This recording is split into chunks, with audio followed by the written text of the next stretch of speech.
maxaad ka ogtahay xasuuqii gaadmada ah ee jamhadda SNM ay ka geysatay Dagoble iyo Qalloocad oo ah deegaamo ka tirsan gobolka Sool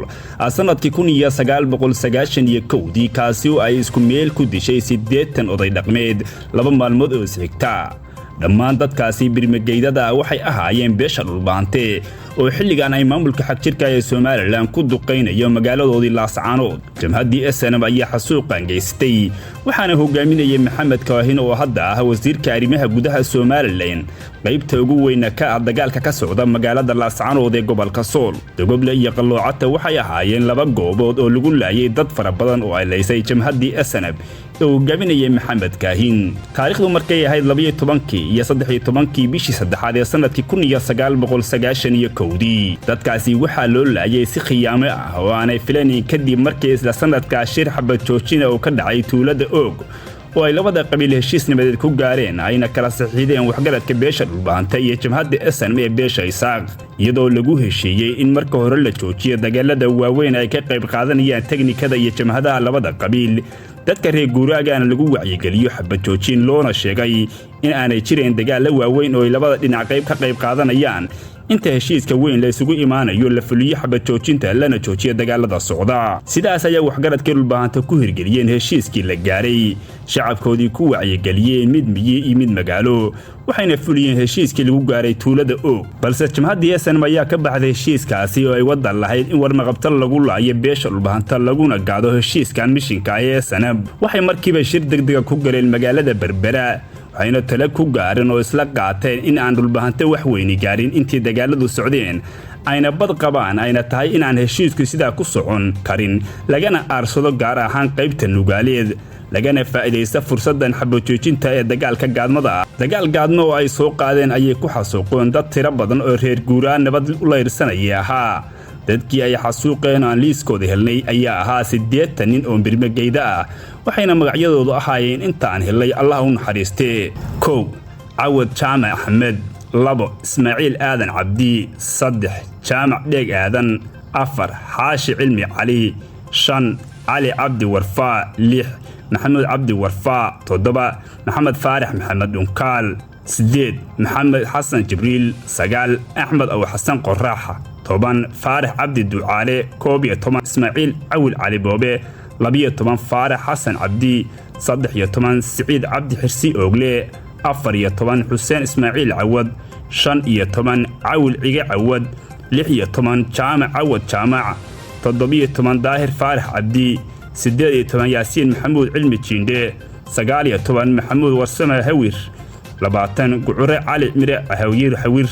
21 Mursal Maxamed Warsame Gole 22 Guray Xaashi Cilmi 23 Cabdi Xasan Maxamed Faarax Dhunkaal 24 Axmed Siciid Saleebaan 25 Maxamed Xuseen Aw Jaamac 26 Daarood Cilmi Jiinde 27 Maxamuud Bire Dalmar 28 Aadan Xasan Cabdinaxar 29 Cumar Xaashi 30 Saalax Maxamed Caraale 32 Cabdullaahi Cali Dheere 33 Maxamed Sugulle 34 Muuse Aadan 35 Ina Boobe Aadan 36 Ina Cabdi Jaamac Liibaan 37 Ismaaciil Maxamuud Ciise Urgub 38 Khaliif Faarax Ciise 39 Faarax Fardaale Golongole 40 Mustafa Cabdi Cige 41 Maxamuud Ciise Dhamanteed 42 Maxamed Xaashi Shire 43 Cabdullaahi Maxamed Ismaaciil 44 Maxamed Daahir Jaamac 45 Faarax Maxamed Yuusuf 46 Cali Axmed Yuusuf 47 Ibraahim Xasan Diiriye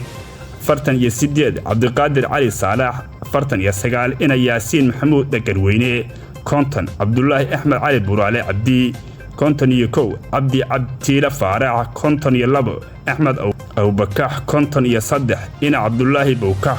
54 Yuusuf Duulane Xasan 55 Aadan Duulane Xasan 56 Cabdi Yuusuf Duulane 57 Cumar Yuusuf Baabaco 58 Xasan Bataan Cismaan Yuusuf 59